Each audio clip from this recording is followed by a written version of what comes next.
2022 has been a very underwhelming year for K-pop so far, and May was not all that different. But with a few good comebacks at the end of the month, things do seem to be looking up a bit, so let's get right into reviewing them.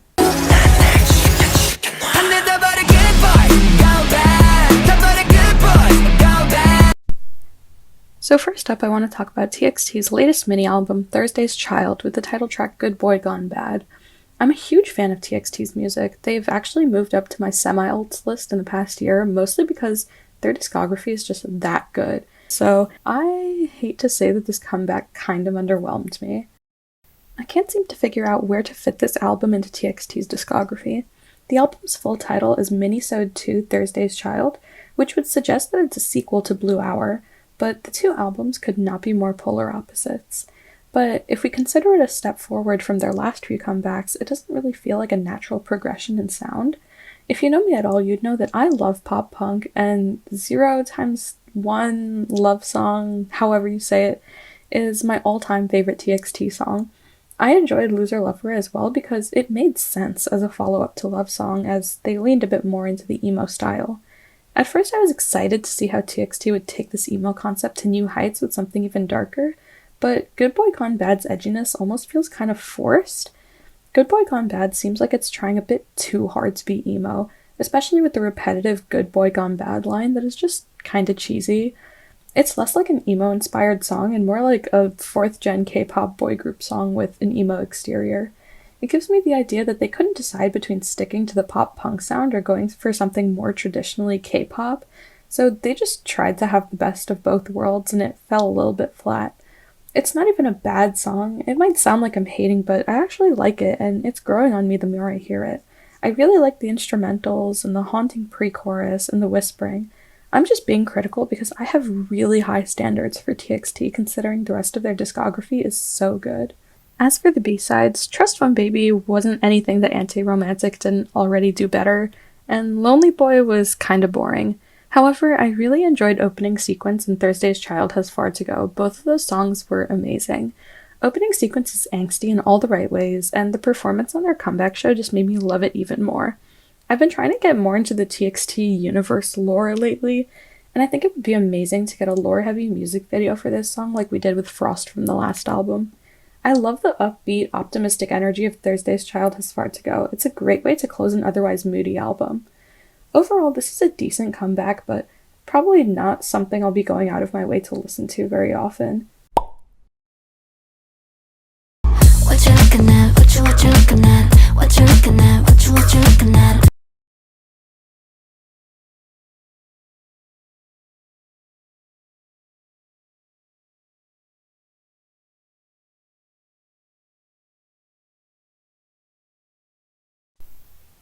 Hybe.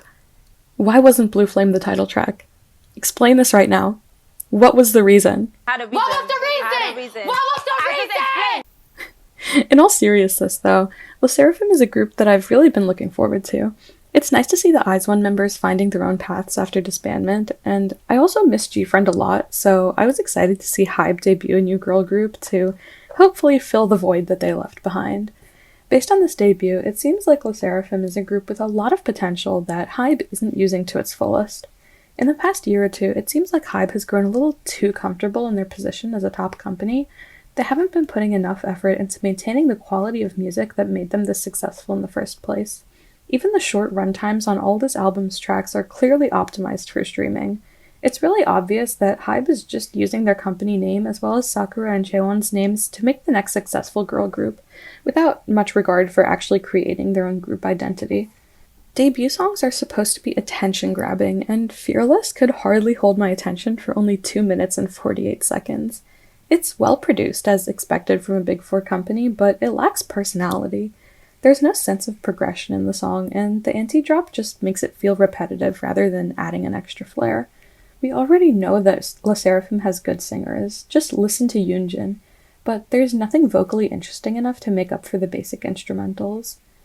Fearless is less like a debut and more like an average B-side, and that's why Blue Flame should have been the title track.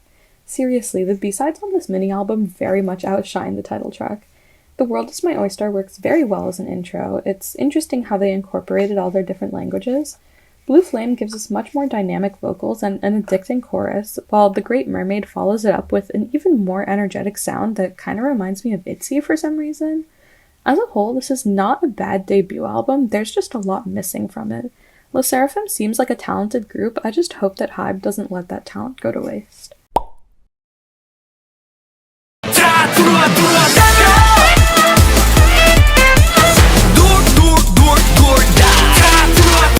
Oneus is a group that I slept on for way too long, but I've been appreciating them a lot more lately.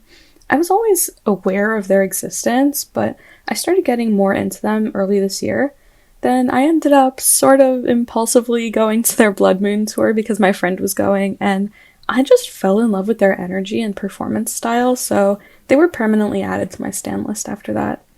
Now, even though this is my first comeback as a real two-moon, I've gotta admit that I have kind of mixed feelings about Bring It On.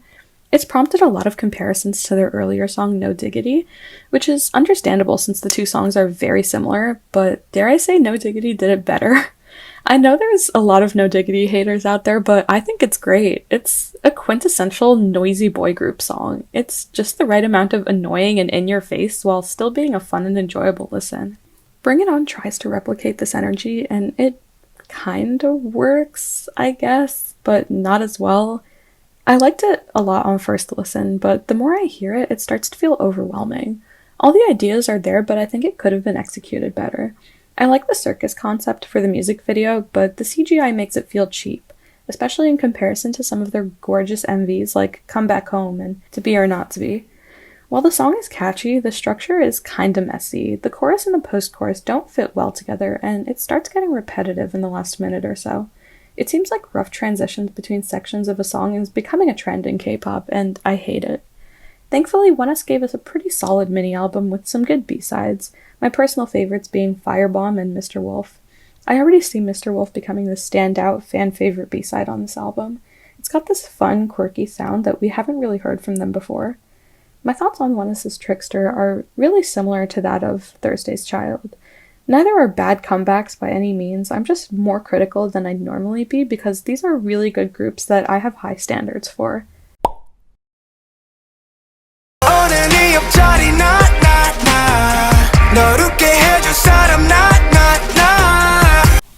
I just want to say that I'm really proud and impressed with GOT7 for this release. It's not every day that a group manages to stick together after leaving their company, and the self-titled mini-album proves that GOT7 is more than what JYP made them, and they can hold their own in the industry. The title track Na Na Na suits GOT7 really well. With all the rebranding they've done after leaving JYP, I don't think it's a bad idea to play it a little bit safe for their first comeback instead of trying to appeal to fourth-gen tastes. Na Na Na may not be groundbreaking or anything, but the nostalgic and upbeat vibe is refreshing. Na Na Na's music video is also so well done. I'm very biased because my absolute favorite kind of K-pop music video are ones with warm, dreamy, and colorful aesthetics. The majority of the video takes place on just one or two sets, but they put them to such good use, and the special effects are a cherry on top. As for the mini-album itself, it's a really cohesive album. There weren't any songs on it that I disliked. I've only listened to it once because I'm kind of rushing to record this, but based on first impressions, I think my favorite B-sides would have to be Drive Me to the Moon and Don't Care About Me. The violin in Drive Me to the Moon almost makes it feel like it could be a Lucy song, which, of course, is a great compliment. I still need to give the album another listen to really solidify my opinions, but I think I'll be adding the majority of the songs to my playlist. I haven't considered myself a GOT7 stan since, 2017, but I think this might be my sign to get back into them.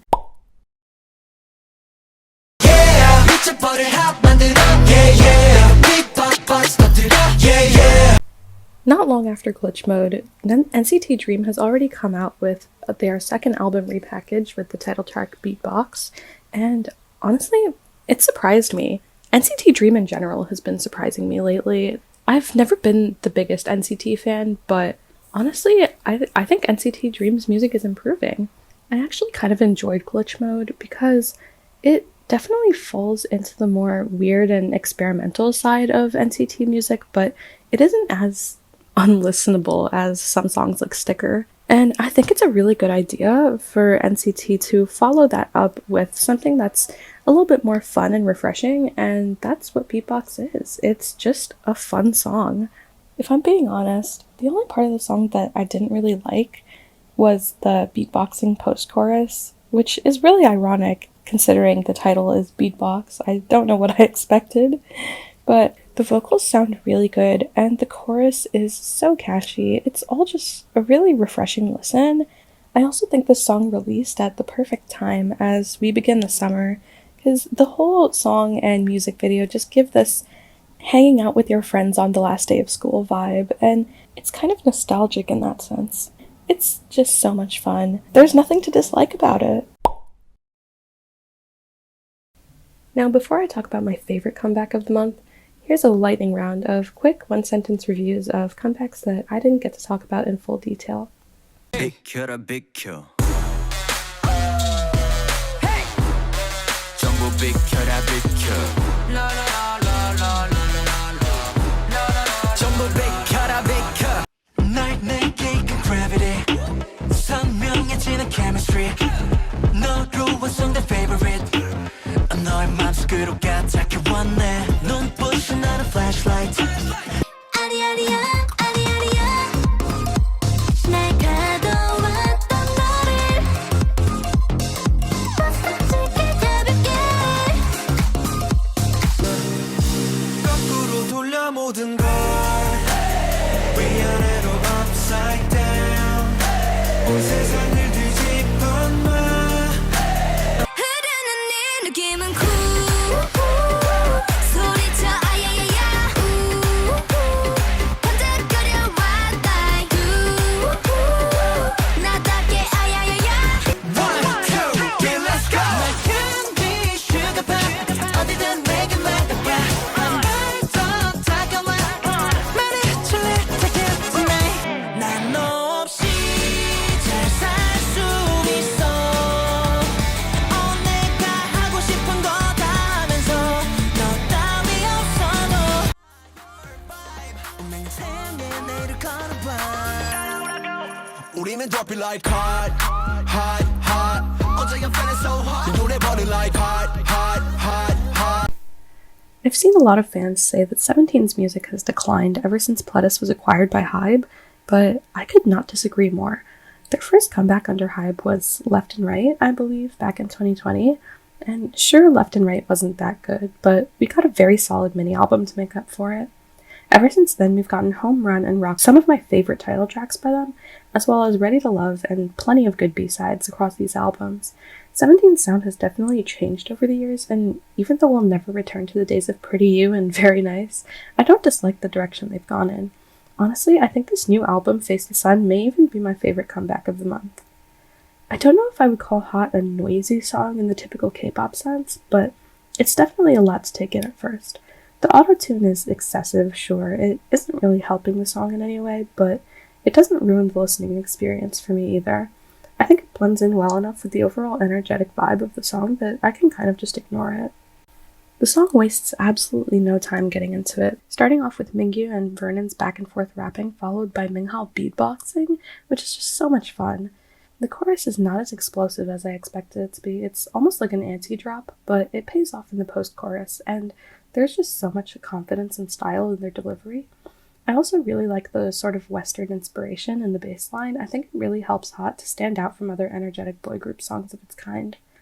That said, I think one of the biggest factors as to why I enjoyed this so much is the music video. Oh my god, I could talk about this MV for hours. Pledis is putting Hybe's money to damn good use here. The special effects are incredibly well done, and all the transitions are so clever. I had to rewind 1,000 times just to appreciate the editing. Like when the coin turned into the firework, or when Woozy's shadow turned into S-Coups, my jaw was on the floor. With Hot's production value being this high, I was worried that they hadn't saved any of this energy for the B-sides, but I've known 17 for a long time, and I know they're better than that. At 9 songs in total, Face the Sun is somewhat short for a full album, but quality over quantity.